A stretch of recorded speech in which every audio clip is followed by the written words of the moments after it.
Okay, I've now had my Tesla for 6 months. We've done 10,000 kilometers. So we're currently at drive. Here we are. We're at 52,000 Ks on the clock. So I'm just gonna do a little bit of a drive now, give you my thoughts, how I'm feeling with the car overall. I've recently just got back from 5 days in Bali. So I went on Sunday and I got back on Thursday. And I left the car at the airport. I turned the cameras off, so Sentry mode was switched off. I kept the overheat protection on, and I literally lost 1 kilometer in that time. So I was at 300 kilometers when I parked it, and then I was at 299 when I got in it yesterday. So that was impressive. So that was something that I hadn't done yet in the 6 months. I'd always been driving it like every day or every other day at least. Okay, let's have a look at the unknowingly speeding. So let's slow it down a little bit. What I'm going to do now is I'm going to put Autopilot on. So there's been a lot of posts on Facebook, stuff in the press about phantom braking. I've had it a couple of times. There's certain places on the freeway, or one place on the freeway when I do my drive, that I know it's going to do it, and it does it every time there. It just slows down for some reason, I don't know why. These are common places where people are saying it. So you see that car's coming on now.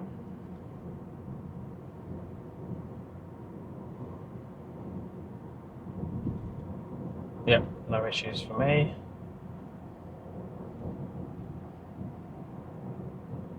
I use it, I don't know, if I'm driving on roads like this, probably 50% of the time. I'm pretty confident with it. I know what it can and can't do. I have the enhanced autopilot, so it will change lanes and things for me if I indicate. So here, if I indicate hard now, it's going to change over to this lane. So they've done it all for me. That's a big thing. If you don't have, you just got the standard autopilot, you have to disengage, indicate, turn, and go back again. Let's get it to go back.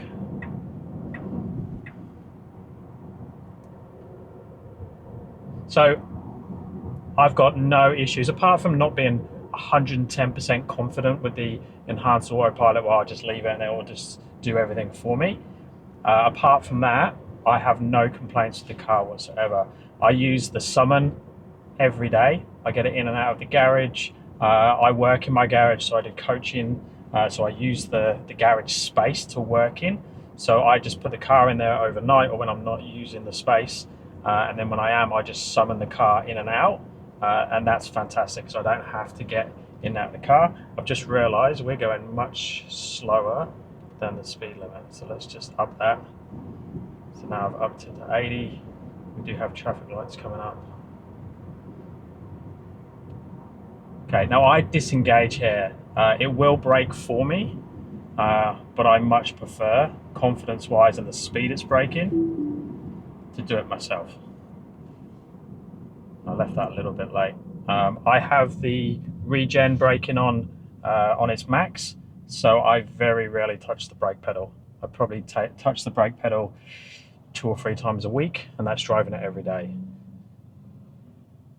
So we now can engage the autopilot back on again. So that's not going to go now till it goes in front of me. No, but that's too slow because I have a truck behind me. So I've now put my foot on the accelerator. I've been putting it through car wash. I've driven it most days. Like I say, I've done 10K in 6 months. It's comfortable. It's ridiculously fast. I've got the slowest Tesla that you can buy in the Model 3. I think the Y is a little bit slower, just because of the size of it, I suppose. But this is still like a rocket. And after 6 months, I'm still excited to drive it. I'm still impressed by the speed, its acceleration, its handling. I wouldn't change a thing. Just if you do get one, 100% use Waze or use some way of telling you whether you're speeding, because you put your foot down on the freeway to overtake something and suddenly you're doing way over the speed limit. Like, it's so rapid at those mid speeds. So I'm going to turn left now, so I'm going to disengage.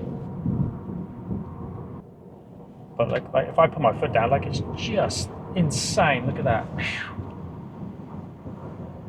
and I wasn't even like planting the foot to the floor. So that's so much fun. I've had GTIs and stuff in the past, and this is way more fun. It's a different type of acceleration, and just the smoothness of compared to a car that's changing gears and things. This is beautiful to drive. Far out.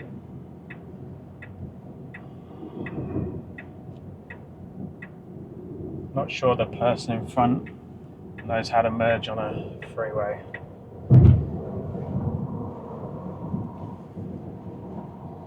So the big thing on with the phantom braking is it has changed, like reading what other people are saying about it, and just a couple of places where it has braked and I wasn't expecting it.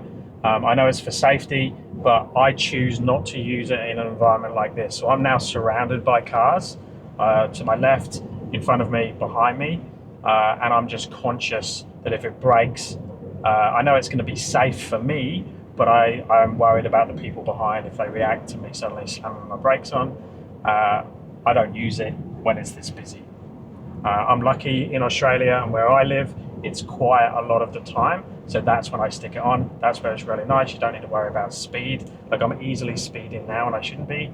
So you do have to be careful about that. Okay, there's no one behind me now. Let's put it back on. Centers me in the lane.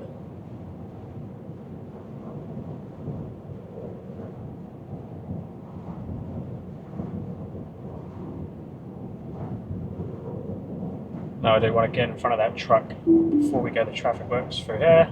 So I'll turn it off. Take over myself now. Get past the truck.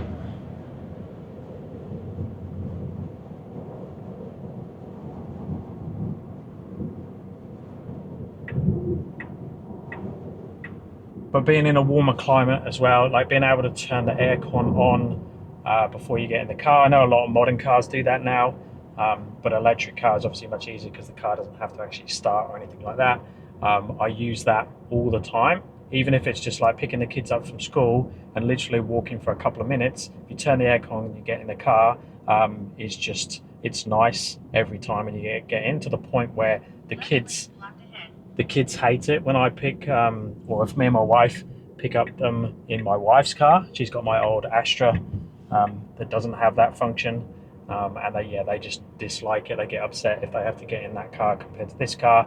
Having the ability to put YouTube on when we're waiting at the shops, or if we're in the car for some reason for the kids. I would really like the back screen, and I'm probably going to look at doing an upgrade and putting the back screen in. So if any of you have put in a back screen like they have in the newer model, I would be interested to hear how that went, how easy it was to install yourself.